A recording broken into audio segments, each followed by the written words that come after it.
Soy Fernando Díaz Villanueva, hoy es 10 de octubre de 2023 y esto es La Contracrónica.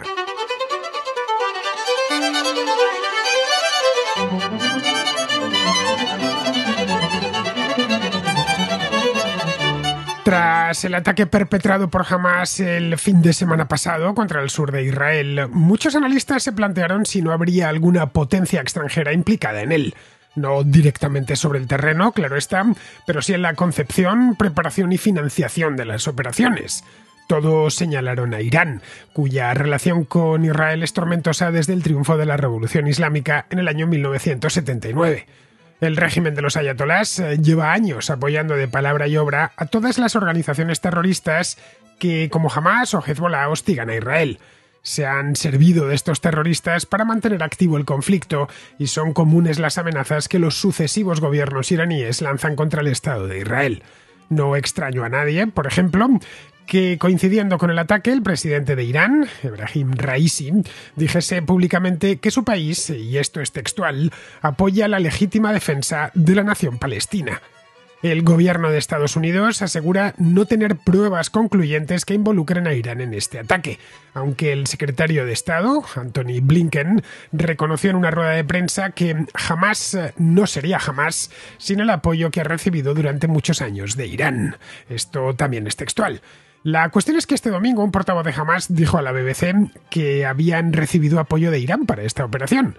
Poco después, el Wall Street Journal informaba de que oficiales de la Guardia Revolucionaria Islámica llevaban 2 meses trabajando con miembros de Hamás y Hezbollah para lanzar incursiones aéreas y marítimas sobre territorio israelí, sobrepasar las fronteras y hacer una guerra terrestre que complementase a los habituales ataques con cohetes desde la Franja de Gaza. Según cuenta el Journal, tras varias reuniones, los iraníes dieron luz verde al ataque hace una semana, durante una de estas reuniones en Beirut.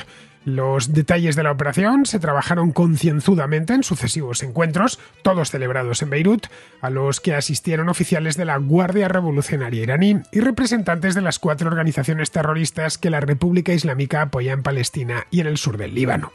Entre ellos se encuentran las brigadas Etzeldin al-Qassam, que es el brazo armado de la organización Hamás que gobierna en la Franja de Gaza, y también las milicias de Hezbollah que operan en el sur del Líbano. El gobierno iraní apoya el ataque, pero niega estar detrás de él. Su representante ante Naciones Unidas declaró que siempre van a estar del lado de Hamás, pero que ellos no dirigieron esa operación. Lo mismo ha dicho a la prensa Mahmoud Mirdawi, un alto cargo de Hamás, que recalcó que los ataques eran cosa suya. Ellos los habían planificado y llevado a término sin colaboración externa.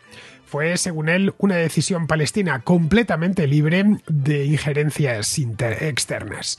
Pruebas concluyentes de la participación iraní no existen, al menos por ahora, pero sí suficientes indicios como para señalar en esa dirección. Esto es algo que descuentan los servicios de seguridad israelíes, pero no tiene esto necesariamente que provocar una guerra abierta entre ambos estados. Carecen de relaciones diplomáticas y es habitual que se crucen acusaciones. La voluntad manifiesta del régimen iraní es borrar a Israel del mapa. Los israelíes, por su parte, no escatiman recursos para contener esa amenaza. Los ataques del sábado son, por lo tanto, un capítulo más de una guerra subsidiaria que dura ya 4 décadas.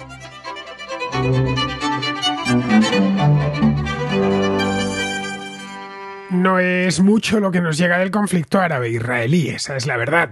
Tiene que armarse muy gorda para que este tema vaya a las portadas de los periódicos. Y cuando se arma muy gorda está varios días, incluso varias semanas en las portadas. Por lo general todo lo que ocurre allí se queda en breves en la sección internacional de los periódicos o en comentarios de pasada en los informativos.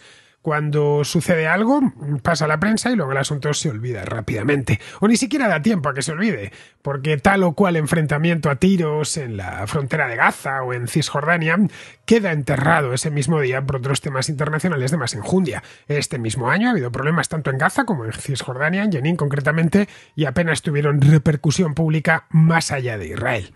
Lo de este sábado fue distinto. Esta vez la cosa no se quedó en unos cohetes que impactaban contra unas viviendas unifamiliares en Sderot, o unos tiroteos junto a la valla fronteriza, o un rifirrafe en el checkpoint de acceso a la franja o de acceso a Cisjordania. Esas cosas son tristemente habituales allí, pasan continuamente.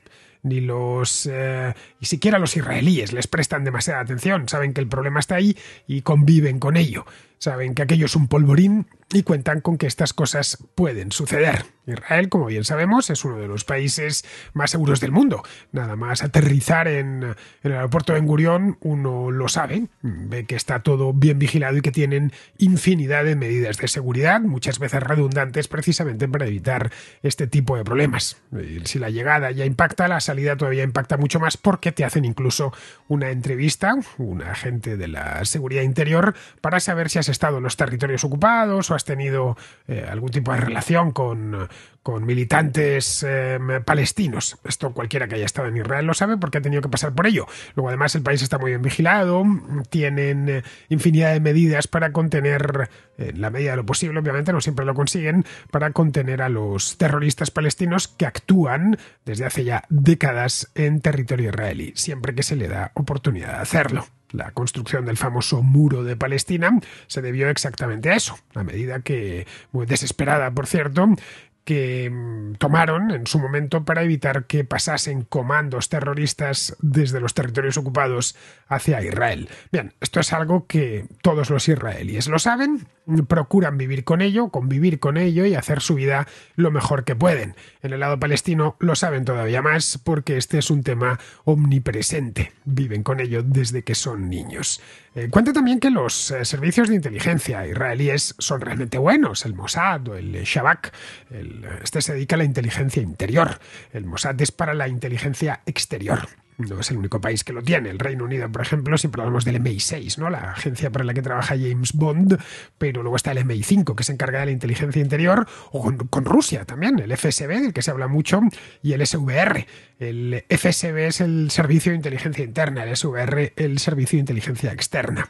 Bueno, pues entre el Mossad o el Shabak y el Ejército se encargan de velar por la seguridad de la frontera y prever las amenazas. Bien, pues esta vez ninguno de los dos, ni el Mossad, ni el Shabak, ni la inteligencia, ni el ejército, funcionaron. Los terroristas de Hamas se abalanzaron a primera hora de la mañana del sábado sobre la valla fronteriza de Gaza, la superaron y se abrieron paso en territorio israelí a bordo de unos pickups, de estos jeeps que tienen la caja abierta por detrás. Creo que en términos militares se le conoce algo así como técnico a esta unidad. Van unos tipos detrás con una metralleta. Bueno, estos ni siquiera llevaban metralleta, iban ellos, por supuesto, con sus armas de asalto. Pero el resto es bien conocido. Se ha informado muchísimo a lo largo de los últimos días. Ayer mismo, Alberto Garín y yo hablamos de este tema y sabemos exactamente lo que hicieron. Sembraron el terror en las localidades israelíes cercanas a la frontera, matando a todos los que se encontraron por delante y secuestrando a cientos de personas. De entrada, esto parece un fallo de inteligencia clamoroso en el país que presume de tener el mejor servicio de inteligencia del mundo. Bien, esta es la razón por la que todos nos preguntamos desde el sábado, desde que nos enteramos el sábado por la mañana, por lo menos por la mañana en Europa, en América entiendo que sería ya por la tarde, cómo esto pudo ser posible sin que ni el Mossad, ni el Shabak, ni el ejército, sin que nadie lo viese venir. Otra pregunta que nos hemos hecho es si hubo algún fallo, algún estado afín a Hamas que participase de este ataque, ayudando a planearlo, a financiarlo, a armar a los terroristas y a organizar todo desde atrás para poner a Israel en jaque. Es decir, que estos milicianos, estos terroristas que veíamos, que hemos visto en los vídeos, los miles de vídeos que se han distribuido hasta el momento, con sus armas de asalto, matando a los israelíes que se encontraban o enfrentándose ya posteriormente a partir del domingo contra los soldados israelíes, esto realmente no eran más que hombres de paja, títeres manejados por una potencia extranjera. Si echamos un vistazo a los vecinos árabes de Israel, Israel es un país con muchas fronteras, un país costero, pero tiene fronteras con varios países, tiene un vecindario complicado, podríamos decir. Bien, pues si echamos un vistazo a su vecindario, no parece que ninguno de ellos esté por la labor de meterse en semejante lío, en semejante avispero. Las relaciones de Israel con Jordania y con Egipto son más o menos buenas. Existen además ambas. En ambos casos son diplomáticas, completas. Con Jordania incluso tienen suscrito un acuerdo de paz y cooperación desde hace ya mucho tiempo, hace casi 30 años, desde el año 1994. La frontera está, por supuesto, abierta y desde el 96 tienen firmado incluso un tratado comercial que ha resultado muy beneficioso para ambos, especialmente para Jordania, ya que muchas empresas israelíes se establecieron en una serie de zonas de desarrollo que designó el gobierno jordano, y ahí han creado pues decenas de miles de puestos de trabajo. Luego también para Jordania le vino muy bien abrir el paso hacia el Mediterráneo.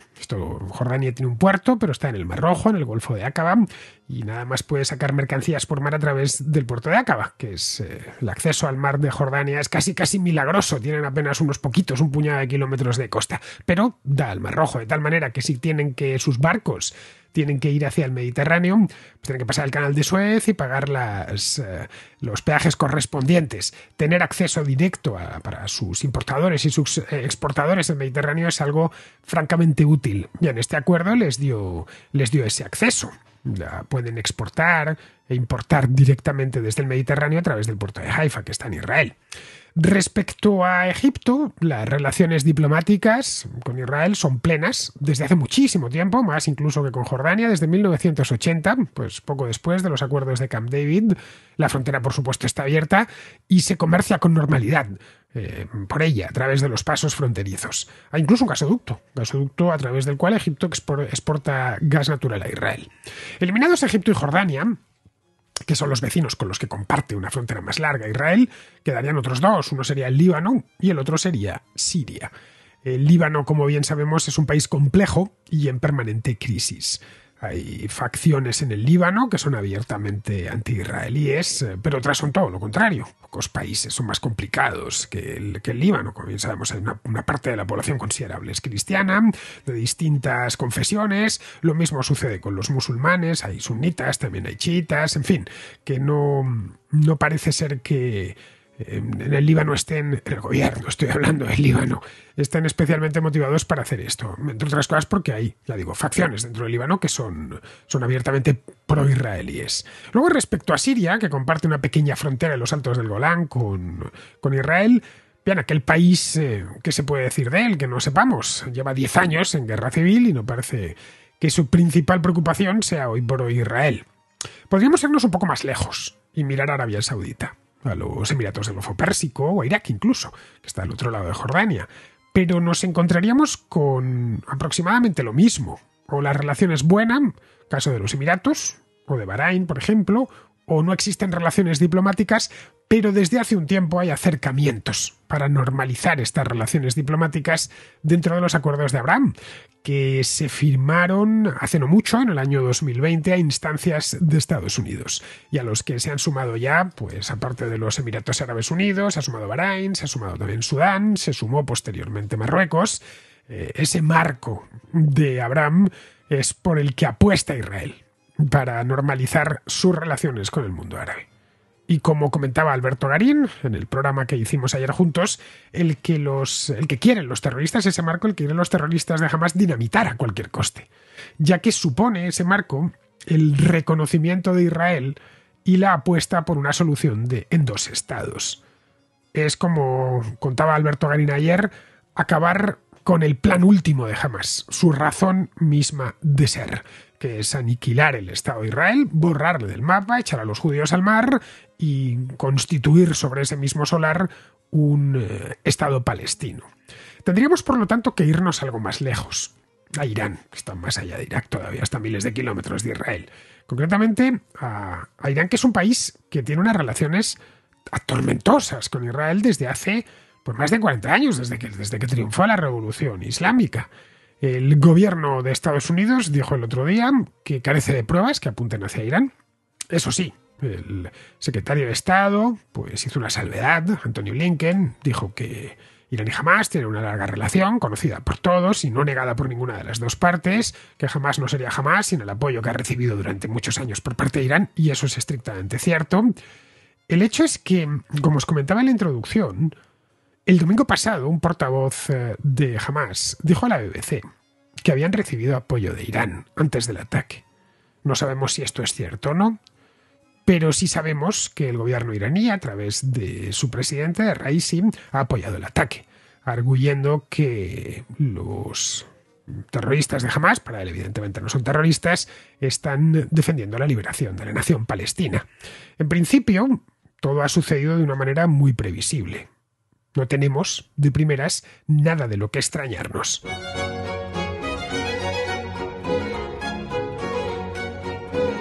La cuestión es que este domingo el Wall Street Journal informaba que, según fuentes de Hamás y Hezbollah a las que habían tenido acceso, una serie de oficiales de la Guardia Revolucionaria Islámica de Irán habían estado trabajando con Hamás desde el pasado mes de agosto para planear una serie de incursiones aéreas, terrestres y marítimas sobre Israel. El ataque, como vemos, se organizaría, en el caso de ser esto cierto, con un par de meses de antelación. Y finalmente, el lunes pasado, los iraníes dieron luz verde para el asalto contra la valla de Gaza, durante una reunión que sostuvieron en Beirut. Unos días más tarde, este sábado concretamente, coincidiendo con el aniversario de la guerra de Yom Kippur, que tiene, como comentábamos ayer, un gran elemento, una gran carga simbólica, es un gran elemento simbólico, pero sobre todo con la celebración de un concierto de música electrónica en las cercanías de la Franja de Gaza, un concierto pacifista, decidieron dar el paso, teniendo en cuenta que además en Israel era festivo y por lo tanto la guardia fronteriza pues estaría algo más distraída. Tan pronto como se conocieron las noticias en Irán, empezaron a celebrar, y no solo en Irán, los enemigos de Israel en todo el mundo estaban exultantes durante las primeras horas. Hay un montón de imágenes que se puede ver. Se hablaba en aquel momento de la derrota de Israel y de cómo había comenzado la liberación de Palestina. Esa retórica apocalíptica tan propia de Hamás, de Hezbollah y de sus aliados occidentales. Sus aliados occidentales son la extrema izquierda y también la extrema derecha. Bien, esta retórica apocalíptica choca con la realidad. Efectivamente, el ataque fue grave y fueron superados los controles fronterizos. Los terroristas han perpetrado masacres innombrables allá donde han podido y han secuestrado a decenas de personas. Pero Israel está muy lejos de ser derrotado. La respuesta se encuentra en curso en estos momentos y, como os comentaba ayer, está siendo contundente. Durante todo este lunes, Gaza fue bombardeada sin miramientos y los terroristas que se habían colado dentro de territorio israelí están siendo abatidos uno tras otro. Se han también filtrado un montón de vídeos en el que se ven enfrentamientos en los lugares más insospechados de la zona sur de Israel. El ataque, la verdad, es que sorprendió por la osadía. Hamás ataca desde hace años a Israel mediante cohetes. Esto es una cosa que se sabe un montón de años. Pero ni se les pasaba por la cabeza cargar contra la valla e internarse en territorio israelí. Eso era algo impensable. Carecían de la fuerza y carecían de los efectivos suficientes como para poder sobrepasar esa valla y avanzar más allá de la valla unos pocos metros. Pero esta vez sí que han avanzado. No han sido unos pocos metros, sino unos cuantos kilómetros. No es que hayan llegado a Tel Aviv, ni han llegado a Jerusalén, ni nada de eso, pero sí han creado un anillo en torno a los 20-30 kilómetros alrededor de la Franja de Gaza, una zona de guerra, realmente. Los cohetes, los ataques de cohetes han llegado más lejos, tanto tan lejos como Tel Aviv o como la propia Jerusalén, incluso más al norte, pero la incursión terrestre se ha limitado a eso, unos 20-30 kilómetros en el mejor de los casos. Ojo, tampoco es nada extraño teniendo en cuenta que buena parte de los terroristas que entraron lo hicieron a bordo de esos pickups que os contaba antes. Estos vehículos, para hacer 20 o 30 kilómetros en un vehículo de estos, pues es una cuestión de 20 o de 30 minutos. Tampoco hace falta mucho más. Una vez allí, teniendo en cuenta que no se encontraron oposición, porque la gente no estaba en modo de guerra, sino haciendo su vida, los israelíes de esa zona, unos cuantos estaban en este concierto de música tecno, pues pudieron emprenderla contra ellos tranquilamente. Lo mismo sucedió en las ciudades que tomaron, como fue el caso de Sderot, donde se encontraron unos pocos policías que estaban allí pues para controlar el tráfico y poco más, no para contener una invasión armada desde la Franja de Gaza. Con cohetes nunca van a ganar la guerra, eso es algo que tienen claro. Y los disparan desde hace un montón de años, ya que la cúpula de hierro israelí es un sistema de defensa contra ataques de artillería, de que la tienen desde hace ya años, funciona bastante bien y neutraliza a la mayor parte de estos cohetes antes de que alcancen su objetivo, de manera que solo les queda pasar a la acción y tratar de que los milicianos de Hezbollah al norte y los de Fatah en Cisjordania, junto a los de Hamás en Gaza, se aventuren todos a la vez para así abrirle 3 frentes al ejército israelí. Eso podría ser un planteamiento estratégico mucho más amplio.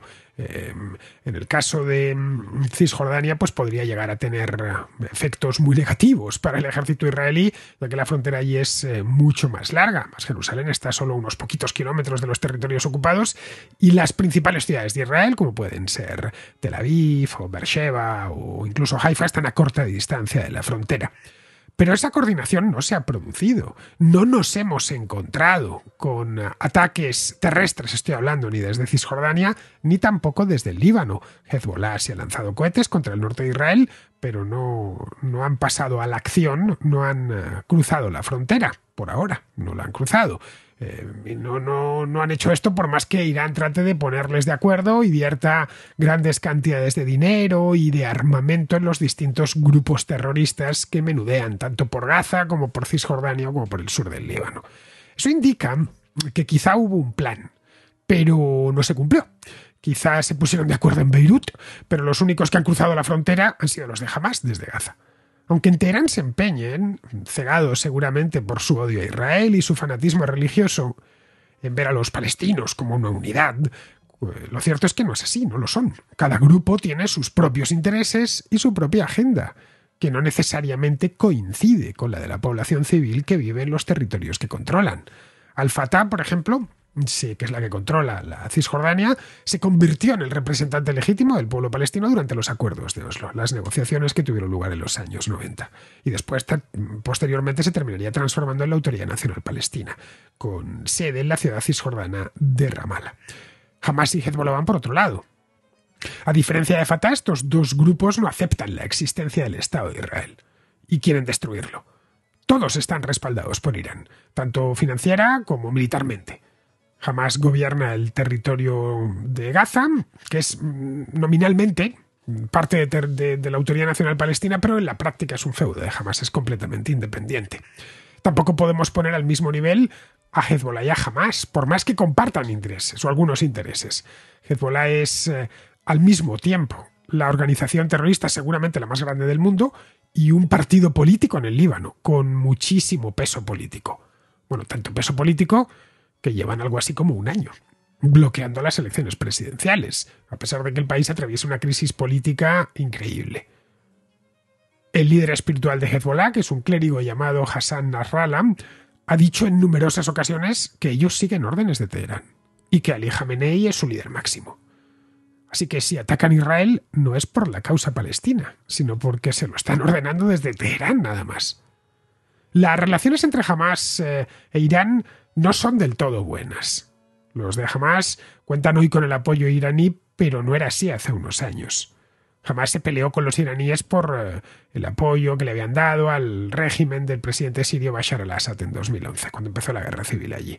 Así que les estuvieron castigados durante un tiempo, les cortaron el grifo de las ayudas y se entregaron a otra banda, un terrorista llamada Yihad Islámica, que también está en Gaza. Los de Hamás terminaron al final rindiéndose a la evidencia, fueron realistas y corrieron a Teherán a suplicar a los iraníes que volviesen a apoyarles. Pero las relaciones entre ambos no son las mejores ni las más fluidas. Los de Hezbollah, de hecho, tratan de mediar entre los dos con éxito relativo, ya que Hamás exige autonomía. Los iraníes no quieren conceder demasiada autonomía a estas bandas terroristas. Les gustaría que Hamás fuese como Hezbollah, pero no es así. De ahí que se reúnan constantemente. Este mismo año, el ministro de Asuntos Exteriores iraní, que se llama Hossein Amir Abdullahian, ha visitado Beirut en 2 ocasiones en lo que va de año y se ha visto allí con facciones palestinas. La prioridad iraní es llevar la lucha a Cisjordania. En Gaza Hamás la mantiene desde hace mucho tiempo, en la medida de sus posibilidades, y en el sur del Líbano está controlado por Hezbollah. En Cisjordania gobierna Fatah, que procura mantener a los iraníes lo suficientemente alejados como para que no le ocasionen problemas con Israel, de quien depende para muchas cosas como el abastecimiento de comida o la energía. Es decir, sin Israel se quedarían a oscuras. En Cisjordania además hay una lucha de poder desde hace mucho tiempo. Los grupos respaldados por Irán en Gaza, son Hamás y la Yihad Islámica, tratan continuamente de deslegitimar a Fatah y apoderarse de la Autoridad Nacional Palestina.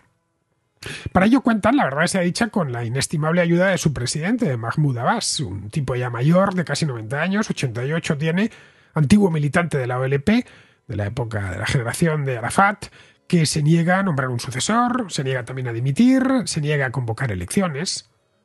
Las últimas elecciones en Cisjordania tuvieron lugar hace casi 20 años, en el año 2006. No es extraño, de cualquier modo, que Irán haya subido la apuesta en Cisjordania. Sabe bien que ahí es donde se despacha todo lo importante relativo a los palestinos. Gaza no deja de ser un lugar muy excéntrico, demasiado pequeño, con difícil acceso. Hace frontera con Egipto, además. No sucede lo mismo con Cisjordania.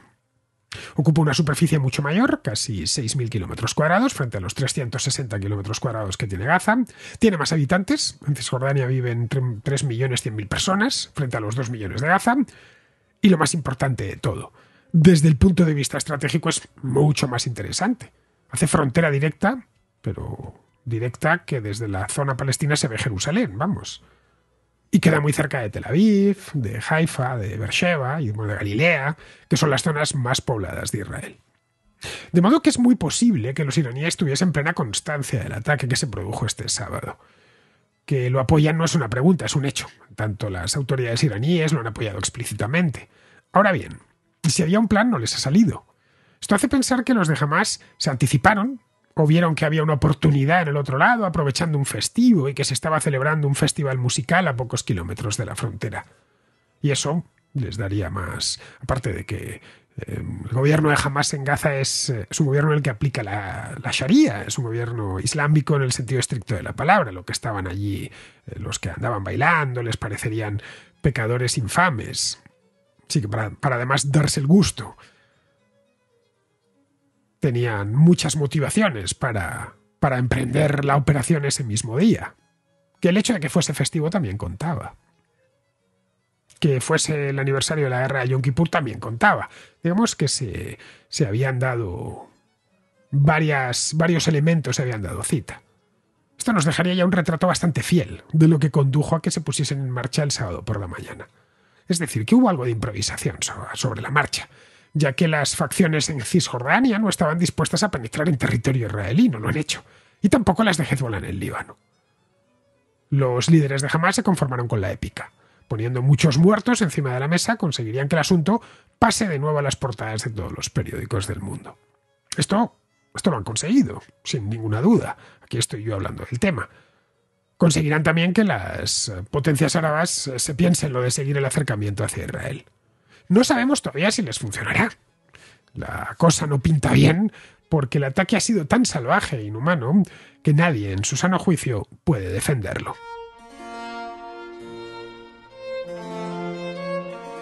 Vamos con la contrarréplica. Empezamos con Javier, un contraescucha, a quien le ha pillado todo esto que ha ocurrido en Israel de viaje allí. Pues bien, nos cuenta cómo lo está viviendo. Buenas tardes, Fernando y comunidad de contraescuchas. Os hago llegar este mensaje de voz desde Tel Aviv y me gustaría un poco compartir con la comunidad de la contra pues lo que he estado viviendo hoy en Israel. Yo tenía un viaje planificado, he estado viajando esta semana por Israel. La verdad el país me ha parecido, antes de nada, fantástico. Recomiendo, a pesar de esto, es una experiencia que todo el mundo tiene que hacer una vez en la vida. Me vino muy bien, antes de nada, algunas contrahistorias que hicisteis, creo que una con Alberto Garín sobre el portal de Belén y demás contenido que hayas publicado al respecto.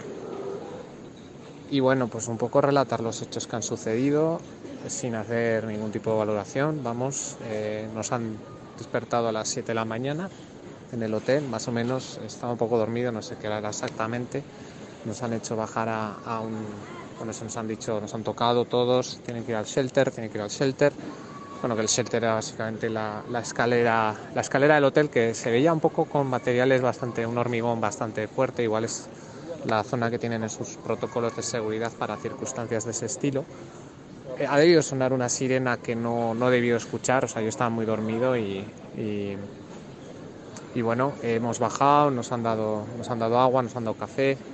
La verdad es que desde el hotel se han portado bastante bien, nos han estado porque yo realmente no sabía cómo actuar y bueno, nos han dado toda la información que necesitábamos y bueno, pues luego pues yo pensando, pues bueno, esto pasa de vez en cuando, ¿no? Pues un radical islamista de estos pues se levanta con el pie izquierdo y lanza unos cohetes a la otra frontera.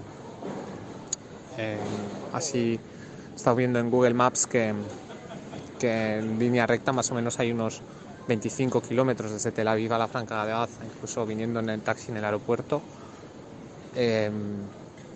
Veía que Ashdod, no sé si está bien pronunciado, una ciudad está muy limítrofe con la Franja de Gaza, está 35 kilómetros de Tel Aviv, es que está al lado, vamos, es que está como, yo qué sé, de Madrid a, ¿qué te puedo decir? Collado Villalba, no sé, o sea, está al lado. Y bueno, luego he estado con una compañera allí, hemos estado desayunando en un sitio, también es sábado y bueno, pues no había mucha gente en la calle, hemos ido a desayunar a un sitio y en mitad del desayuno han vuelto a sonar las sirenas, estas sí que las he oído y ha sido un momento que bueno, se pasa un poco de miedo, ¿no? Y bueno, resulta que en Tel Aviv pues hay pórticos especiales para situaciones como estas, ¿no? No había pasado por alto de esto, pero bueno, he seguido a la gente y nos hemos escondido ahí, la verdad, se han escuchado explosiones de los cohetes que estaban por el cielo, se veían las marcas en el cielo todavía y bueno, pues el sistema antimisiles tan bueno que tiene Israel pues los ha neutralizado, pero bueno, no quita que bueno, que es un momento en el que se pase mal. Y bueno, pues después hemos venido hacia el aeropuerto, acto seguido, tengo el vuelo a las 6 y bueno, he dicho, me voy echando leche, serán como las 11, porque creo que es el sitio más seguro en el que se puede estar en este momento y te estoy mandando el audio desde aquí. Y bueno, de momento todo parece que está en orden, salen aviones, lo cual me extraña bastante, o sea, no sé qué medidas supongo que lo tendrán sumamente controlado, pero bueno, me parece sorprendente para bien. Y nada, pues espero que después de haber viajado y conocido, he estado en contacto con las tres culturas y la verdad es que la única valoración personal que puedo hacer es que no merece la pena matarse por estas cosas realmente. O sea, yo he visto gente árabe que está a su bola, que vive su vida, que tiene su trabajo, su familia y tal, y se les ve gente bien y no sé, y también pues he hablado con muchos israelitas, muchos judíos, algún cristiano y tal, y no sé, yo creo que la gran mayoría de gente quiere simplemente vivir su vida, ¿no? Y yo que estos malnacidos se pongan a tirar cohetes, veo 22 muertos, pues no sé, me produce bastante tristeza y bueno, me quedo con este sabor porque obviamente me voy ahora, pero como he dicho antes, no creo que es una experiencia que todo el mundo tiene que hacer en la vida. Venir a Jerusalén o a Israel es precioso, yo sé que estuvisteis hace poco. Es un viaje muy bueno y la verdad es que te quedas con muy buen sabor de boca y sobre todo lo que llegas a conocer. Pues nada, un saludo y bueno, gracias por tu programa. Pues sí, Javier, Israel es un país maravilloso y su gente también. Es un país muy diverso. Encuentras de todo, encuentras judíos, pero no solo judíos, hay gente de todo el mundo. Hay muchísimos musulmanes, algo así como 1 millón de israelíes, son de religión musulmana, y también muchísimos cristianos. Y no hablo ya de turistas que van ahí en peregrinación, ¿no? Que hablo de cristianos que viven en Israel, algunos desde hace ya muchas generaciones, y otros cristianos de Europa o de América que llegaron a Israel y decidieron quedarse. Se me ocurren pocos países tan acogedores y diversos como Israel. Bueno, esa es parte de su atractivo. Ciudades como Tel Aviv son maravillosas precisamente por esa diversidad. La otra parte que hace atractivo a Israel es sin ninguna duda su legado histórico. Es uno de los países con un patrimonio histórico más rico de todo el mundo. Hay restos de un montón de civilizaciones. Hay algunas ruinas romanas de primera categoría, como las de Cesarea Marítima. Luego también ir a Tierra Santa se puede hacer por una cuestión de fe, como hace buena parte de los cristianos, y también como un peregrinaje cultural de primera. Cuando hicimos este viaje relámpago a Israel en el mes de mayo, Alberto Garín, 50 contraescuchas y yo mismo, hicimos en esencia un viaje cultural más que religioso. Entre los contraescuchas hay cristianos, más o menos devotos, pero lo que nos llevó hasta allí fue la cultura. Bueno, la cultura y Alberto Garín, que es su sumo sacerdote. Pero vamos, esto que nos cuentas que te ha sucedido era precisamente lo que yo temía en mayo que nos sucediese a nosotros. Anduve días, 2 semanas antes, mirando las noticias de Israel a diario, por si se liaba. Afortunadamente no hubo, de hecho, hubo un par de líos, uno en Jenin y otro en la frontera con Gaza, y llamé a Alberto a decírselo, se está liando allí. Afortunadamente no hubo que lamentar en los 4 días que estuvimos ningún altercado. Pero vamos, nos podría haber sucedido, claro está. Eso es un riesgo con el que cuentas en lugares como Israel. Como comentaba Alberto Garín en el programa de ayer, la inmensa mayoría de los israelíes y también de los palestinos lo único que quieren hacer es su vida en paz. Es gente que no está politizada y que quiere simplemente prosperar en la vida, tener una familia, disfrutar de ciertas comodidades y ya está. Vamos, lo que cualquiera de nosotros quiere. La diferencia estriba aquí en que a los israelíes no se les educa en el odio hacia los palestinos, mientras que a los palestinos, especialmente en la Franja de Gaza, sí que se les cría en el odio hacia los israelíes. Y en fin, demostración de lo que estoy diciendo y pruebas hay todas las del mundo. El resultado que pues es el que vimos este fin de semana y que el que vemos continuamente cada vez que hay tiroteos en la frontera. Cada vez que se produce un atentado terrorista, cada vez que hay problemas o altercados en el interior de Cisjordania. Bien, eso es lo que estamos viendo continuamente. Y esto es producto de ese odio que se ha ido criando. Mira, yo no he conocido a un solo israelí que odie a los palestinos. Ojo, ni a uno solo, ¿eh? En todo caso les puede tener miedo, puede desconfiar de ellos, pero odiarles en ningún caso. Ojo, he conocido a muchos israelíes a lo largo de mi vida, lo suficientes como para hacerme una idea de por dónde respiran. En el caso palestino, la mayor parte tampoco quiere más problemas que seguir con su vida. Pero hay una minoría muy significativa, eso sí, que vive en el odio a Israel, que se considera objeto de un ultraje imperdonable y que quiere tomarse cumplida venganza. Esa gente es la que termina en organizaciones terroristas, como Hamas o como la Yihad Islámica. Es la que mantiene ese conflicto encendido, porque no quieren una solución en 2 estados. Cuando estos 2 últimos días que han estado políticos de todo el mundo reclamando una solución pacífica, una solución en 2 estados, deberían recordar que quien no quiere una solución de 2 estados, quien no quiere ningún tipo de negociación, es Hamas, ni la Yihad Islámica. No quieren ningún tipo de negociación. Son maximalistas, quieren echar a los judíos al mar. El Estado de Israel lleva años tratando de acabar con esto, porque le cuesta mucho dinero, porque le condiciona la vida de los israelíes. Para todos, el israelí medio, pues un israelí es un tipo que está viviendo la vida tranquila como cualquiera de nosotros, pues en un festival de música electrónica o saliendo a comer con su familia o yendo a la playa o yendo a un restaurante, vamos, haciendo una vida civil normal y corriente. Eso es lo que quiere garantizar Israel y llegar a este acuerdo y que esos 2 estados se lleven bien. Los que no quieren eso son precisamente estos de Hamas. Esto es algo que normalmente los que odian a Israel, que también los tenemos en Occidente, suelen ignorar y suelen pasar por encima. Bien, vamos ahora con José, que tiene una pregunta sobre la partición del mandato británico de Palestina en los años 40. Buenos días, Fernando. Mi pregunta es acerca de la cuestión del conflicto de Israel y Palestina y sobre la repartición del territorio, ¿no? Cuando se estaba creando el Estado de Israel.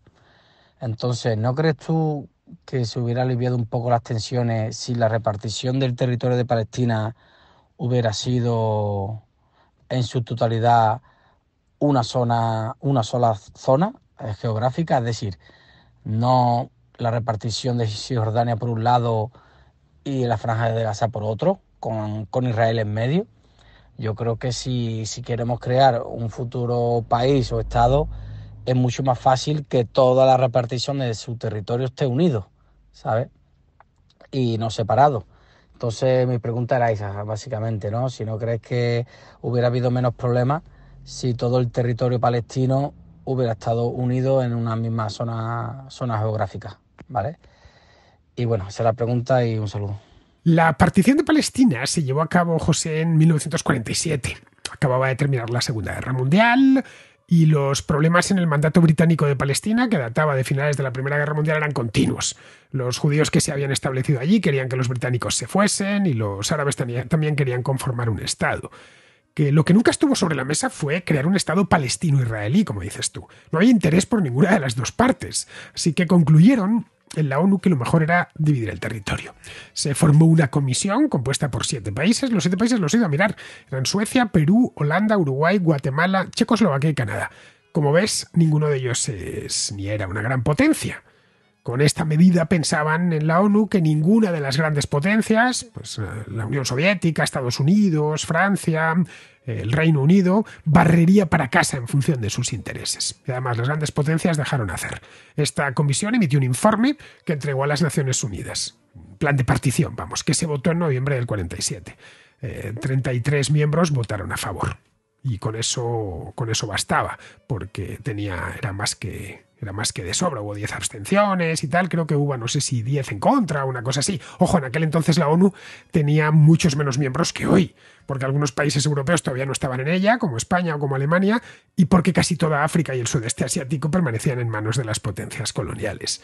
Bien, se aprobó esto, se puso en marcha la partición al año siguiente, los británicos abandonaron Palestina, y en ese momento, en ese preciso instante, el día después de que se declarase el Estado de Israel, en Tel Aviv, las potencias árabes declararon la guerra al recién nacido Estado de Israel. Pensaban que iban a ganar esa guerra sin problemas y que los judíos terminarían marchándose, pero no fue así. Ese Estado, recién nacido, ya digo, ganó la guerra y consiguió consolidar sus fronteras entre todas las potencias limítrofes que tenía. Lo que hicieron esas potencias limítrofes fue Jordania, Egipto, Siria, fue anexionar las partes de lo que iba a ser el Estado palestino e incorporarlas en sus respectivos países. Jordania anexionó Cisjordania, Siria los Altos del Golán y Egipto anexionó Gaza. Si ves mapas de los años 50 verás que Gaza figura como parte de Egipto y Cisjordania como parte de Jordania. En aquel momento nadie hablaba de palestinos, ni siquiera sus vecinos. Esas potencias árabes volvieron a intentarlo 20 años más tarde, con la Guerra de los 6 días, en el 67, y volvieron a fracasar. Lo mismo sucedió en el 73 con la Guerra de Yom Kippur. Para aquel entonces ya sí que se hablaba de Palestina como sujeto político. La OLP había nacido unos años antes, en 1964, primero con la idea de echar a los judíos al mar y que esa tierra pasase a egipcios, jordanos y sirios. Luego, ya años después, tras las derrotas del 67 y el 73, apostaron por crear un Estado palestino. Pero ese Estado palestino no tenía vocación de convivir con Israel, sino de sustituir a Israel. Se tardarían 20 años más en que los palestinos accediesen a reconocer la existencia de Israel. En eso consistieron los acuerdos de Oslo del 94. A cambio de eso, Israel decidió conceder autonomía a los territorios que había ocupado durante la Guerra de los 6 días. Así que, como ves, el único momento en el que ha habido un acercamiento por ambas partes con la idea de compartir ese territorio en dos estados fue en los años 90. Por eso hubo tantas esperanzas depositadas en esas negociaciones. Si tienes edad las recordarás. De hecho, dieron comienzo en Madrid, en una cumbre magnífica en el Palacio Real que se celebró en el año 1991. Era yo un chiquillo cuando empezó esto. A la luz de los hechos, han sido los líderes palestinos los responsables de dinamitar el marco en el que se inscribieron aquellas negociaciones y, sobre todo, y es lo más importante, de dinamitar su espíritu. Bien, pues vamos a terminar ya. Vamos con Pizarro, que nos habla precisamente de esto, de los ataques a Israel. Las víctimas y quienes nos apiadamos de ellas deberíamos hacer una sencilla cuenta sobre cuántos representantes políticos trabajan desde siempre y diariamente por una solución pacífica y cuántos trabajan desde siempre y diariamente por la permanencia violenta del conflicto, en los distintos lados. Como el resultado de la cuenta es abrumador a favor de los segundos, las víctimas tienen sus opciones muy claras: huir o apencar. La racia de Hamás, con caza de rehenes y advertencia a musulmanes que pactan con Israel, es una apuesta que pagan con carnaza de su doblemente secuestrado pueblo. De nuevo se alza una nube de muerte que al disiparse no dejará una solución. Un cordial saludo de Pizarro. Y hasta aquí, queridos amigos, llega la contracrónica de hoy, que complementa a la de ayer. Espero que os haya gustado y os invito a que regreséis por aquí mañana.